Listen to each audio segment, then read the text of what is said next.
И освен апартаменти, къщи и ремонти, днес ще ви пренесем в един семейен бизнес в Лас Вегас.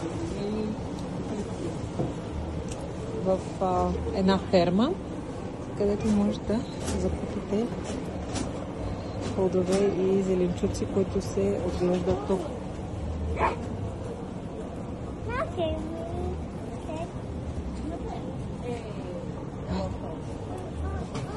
Супер интересно е направено.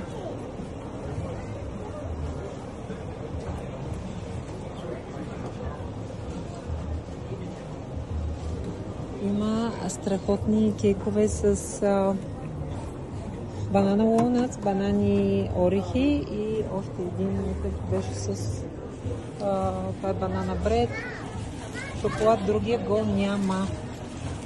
Никол се възпитава на котето. Продават яйца, напитки. Котетата съвсем небрежно си почиват навсякъде. Мед за 10 и 20 долара.